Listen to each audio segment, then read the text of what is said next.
Okay, I'm going to run this back because my last video got deleted. So I'm going to briefly run through this really quick. Today, ending our love and relationship series, we're going to talk about loving yourself and allowing others to love you. Last week, we talked about romantic relationships, and we talked about communication, red flags, and what love really should feel like in relationships and how to prevent entering into toxic relationships. And so today I'm just going to give you a couple key pointers about how to truly love yourself. You have to love yourself not in theory but in action, and knowing when you are struggling in a relationship to accept love from others. Because sometimes we can feel like in relationships that things are hard or we're dissatisfied, or sometimes is it us or is it the other person, and how to let people in without fear or insecurity. So the first thing we're going to talk about is loving yourself first. Self-love isn't just self-care. It's about how you talk to yourself. Talking kind to yourself, talk nice to yourself. When things happen in your life and you have disappointments or setbacks, say nice things to yourself. Don't put yourself down. Do things to uplift your confidence. Say things to uplift your confidence. How to set boundaries and how you treat yourself every day. Loving yourself looks like speaking kindly to yourself no matter what, because your words matter. Knowing your worth no matter what, and walking away from things that don't serve you. And sometimes we have to think about, why do we struggle to accept love? Well, sometimes we can push love away without realizing it. Maybe we've been hurt before, or maybe we don't believe we deserve it. But the truth is that love isn't something you have to earn. You are already worth it. And so a couple ways that you can think about opening up yourself to love is to let go of any fear that you have that the relationship will always hurt.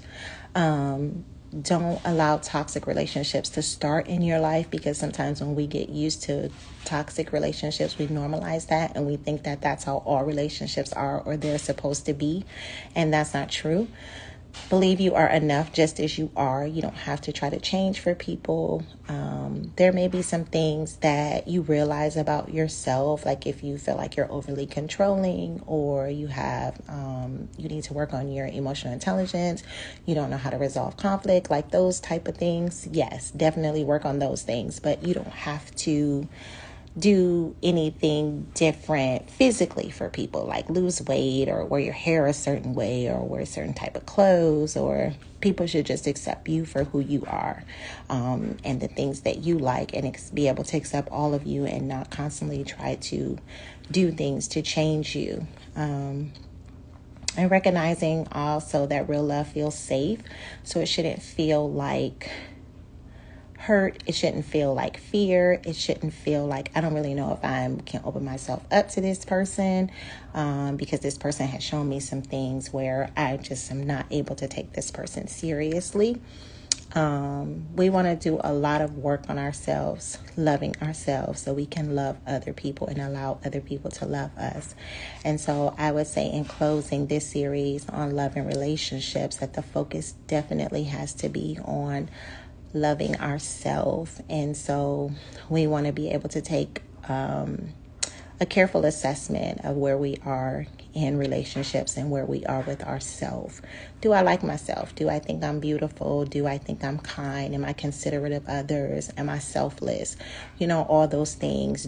Am I jealous of others? Am I constantly comparing myself to others? And if we have a list of things that we would like to change about ourselves, then we need to start working on that list of things before we enter into a relationship with other people. Because if we don't love ourselves, and there are things that we don't like about ourselves, or we don't like the way that we're coming across, I think we all have to be conscious of who we are, how others are perceiving us, how we show up every day in life. We have to be conscious of that. And so I think the more that we can do that, then we can start to begin to say, hey, I would like to be different in this area, or I would like to do that differently.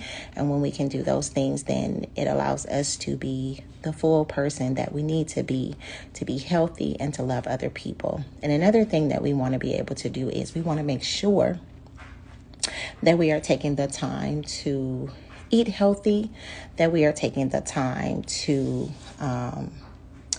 get exercise. We're taking time to read our word and to pray and to just have moments where we can get clarity and to do things that continue to serve us well, where we can continue to feel peace, we can continue to feel joy, and we're not feeling overwhelmed in life. And so I think a lot of times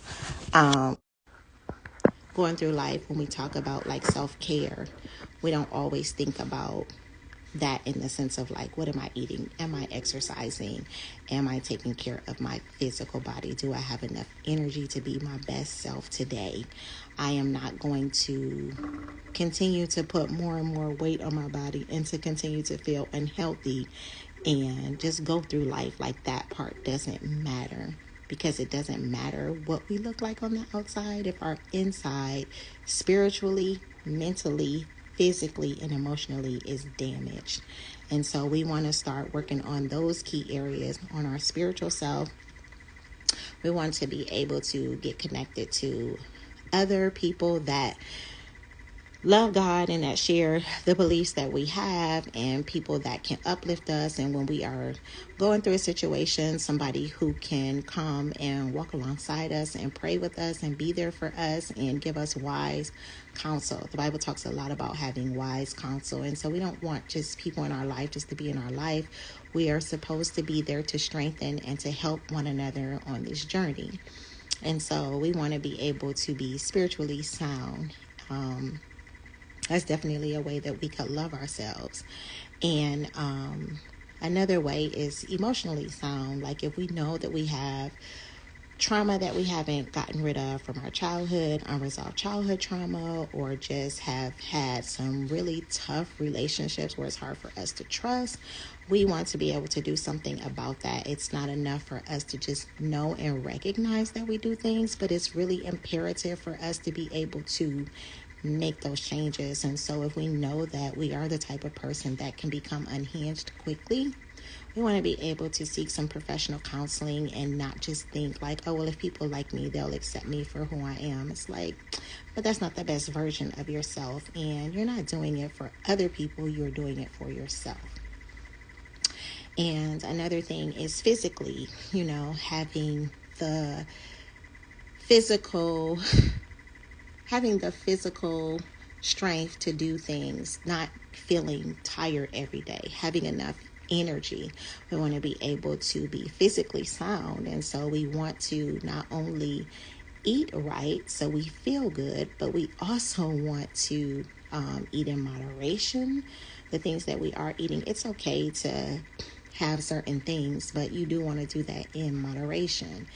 And so we want to eat healthy, we want to eat in moderation, and we also want to get up and get moving. And I had talked before about just 30 minutes of walking can relieve stress. So we want to, and if you want to go hard on a treadmill or on a bike, or you want to do like boot camps and stuff like that, oh my God, that's amazing. But that may not be for everybody. And so I would say there are so many things. Like for a time period when I wasn't working on Fridays and Mondays, I would play racquetball on Mondays and Fridays, and I loved it. And so you have to find something that you love, because any physical activity that we're doing is good, whether it's racquetball, swimming, tennis, walking. There are so many ways that we could get exercise. And so we want to make sure that we're taking care of ourselves physically.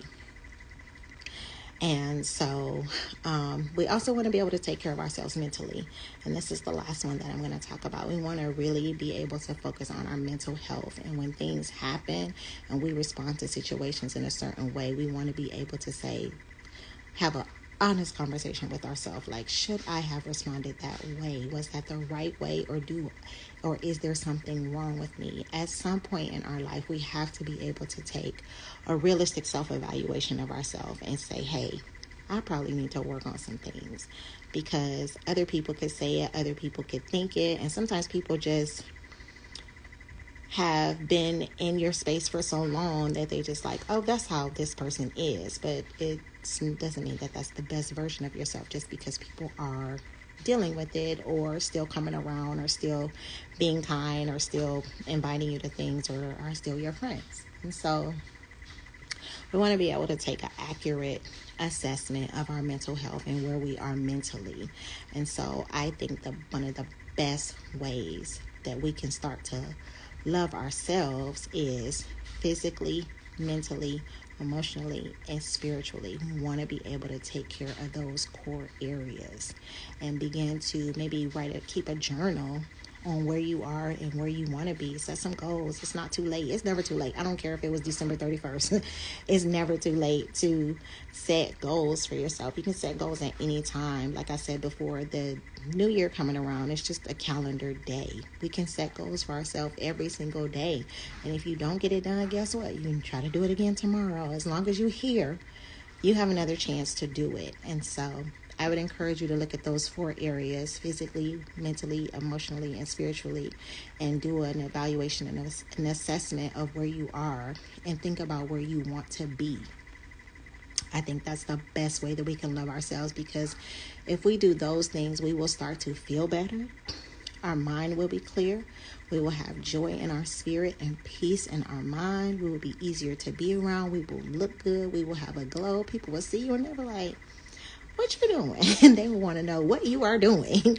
And you was like, "I'm just out here loving myself, taking care of my physical, mental, emotional, spiritual well-being." And people will want to know what you're doing, because you will look different, you will sound different, you will act different. And so that is the best way that we can love ourselves. And so I just want to thank you so much for joining me on this series of love and relationships during the month of February. And I will be back next month to talk about some other things that are really, really good. And so thank you, and I hope you have a great night, great evening, and have a great week. Thank you.